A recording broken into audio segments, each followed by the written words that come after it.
Hey, good morning, everybody. It's Mike, and thanks for jumping on here with me today. Yeah, I've had a couple people in the last week ask me, where do I get my marketing content ideas from?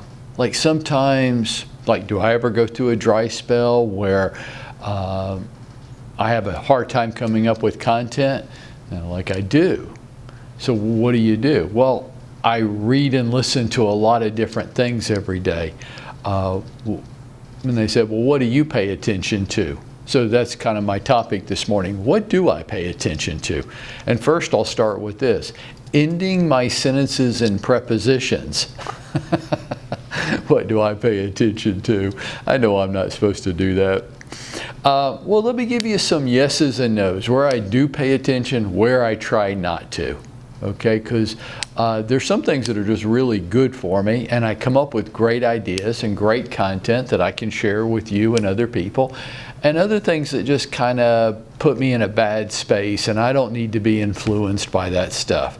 And on the no side, let me just start off right there through the end of this year. Politicians. Oh, hell no. And I don't care what party you're from. I don't care. They're all lying. They're all manipulating. Pay no attention to them.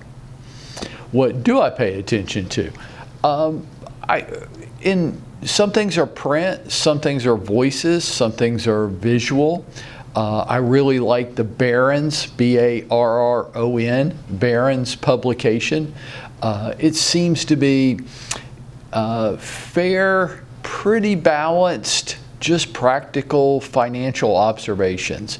I get a Barron's newsletter a couple of times a day, and it kind of keeps me in touch with where the financial markets are, and I'm paying attention to where things might influence me as a real estate professional, and where it might impact my customers, my buyers or sellers, or you. Right? So I want to be influenced at it. Do I read every word of every publication that I get? I do not.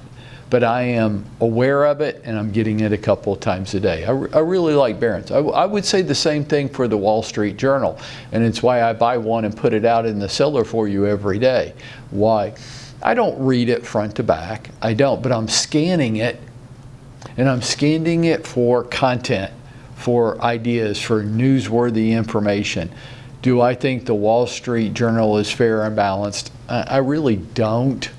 I think they're slanted in many different ways, and sometimes I think that their stories aren't well researched, but they're better than most. And again, I'm not taking it as the gospel. I'm just looking for what I can use, what is of interest to me. Absolutely the same thing for the Atlanta newspaper. I do not think it's fair and balanced. I do not think what's in the Atlanta newspaper is correct and accurate. I do not. All I'm using it for every day is there some local news that might be of interest to me or my customers? But as far as headlines and what's going on in the world and even what's going on in Atlanta, nope, not paying any attention to that stuff, not reading that stuff. I don't think that what they're putting out there is true and accurate. I'm just looking for the one or two things every week that I can use as content in my message, right? What's another big no? Because the no's sometimes are more fun than the yeses. Facebook groups. Oh my gosh, if you guys are a part of this, I just can't encourage you enough to get out of those things and not pay any attention to them at all. It's so sad. First of all, I feel bad for all these real estate agents, apparently all across the country, who have no help and guidance in their career at all. Apparently they have nobody to talk to and to seek answers from, other than asking people from around the country who they have no idea if they know what they're talking about, and they almost never do, for advice. The real estate gurus, the Tom Ferries, I don't listen to Tom. Why? While there's some stuff in there that's okay, I'm going to guesstimate 80+% of it's not true at all. It's not true at all. You might find it entertaining, but it's not true and accurate. John Cheplack, that's another. It's not true and accurate. I've been behind the curtain with these folks enough to know that what they're putting out there is not true and accurate, and I hate to see you make decisions based off of it. Most of the real estate gurus, I would encourage you to stay away from.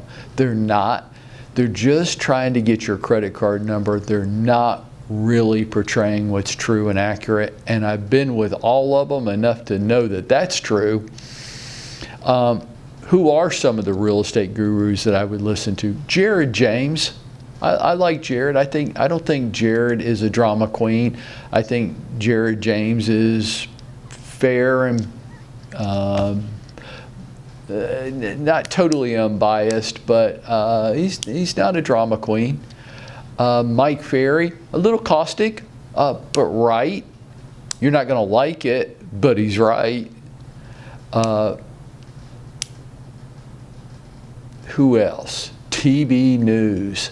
Stay away from the TV news, folks. It's just entertainment. It's clickbait.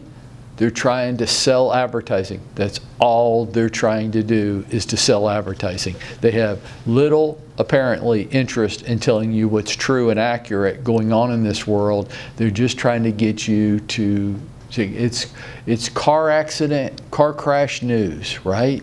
Make you look. What are some positives? I want to finish up with some positives. So where can you get your content from? On a more of a spiritual message, I really like to watch YouTube videos with Andy Stanley. I think Andy gets it. I think he's right. I think he's uplifting and motivational.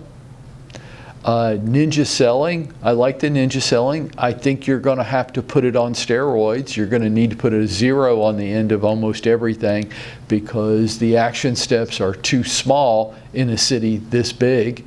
But I think ninja selling is a true and accurate way of running a productive real estate business.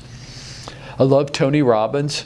I listen to a lot of Tony Robbins' podcast because I think that it's motivating and uplifting and gives you action-oriented ways of taking control of your life. Really like that. On the real estate side, I like Brian Buffini. I don't think Brian's a drama queen. I think he's trying to share true and accurate information to help you grow a career. So if you said you were listening to Brian Buffini podcast, I'd go, okay, that's good. Some others like Tom Ferry or John Cheplack, I'd go, I wish you wouldn't listen to that stuff. It's not true. But Brian Buffini, I'm a fan of. Chris Smith wrote The Conversion Code. He also has a podcast called Water Cooler. I like listening to Chris. I think Chris is really smart, insightful, kind of gets it, and I like to hear his thoughts and opinions on most issues. Wow, there's a lot there, right? Am I exposing to myself to the good stuff every day? I'm trying to. I mean, obviously, I can't get through all that stuff every day, but during the course of the week, absolutely.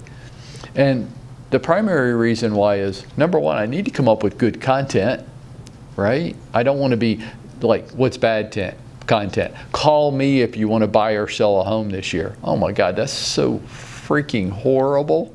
That just tells me right there that you're intellectually lazy and you couldn't come up with good content. So get out there, expose yourself to this stuff. You'll find that it's good for your attitude. It's good for your motivational level, because you know motivation is an external force. It's not internal. If you're waiting for yourself to be motivated, good luck with that. I want to surround myself with motivation. And immerse myself in it every day. It helps me get better, helps me keep my head right, think better, make better decisions, and come up with better content. And that's kind of how we're going to go out there. We're going to make it happen for ourselves today.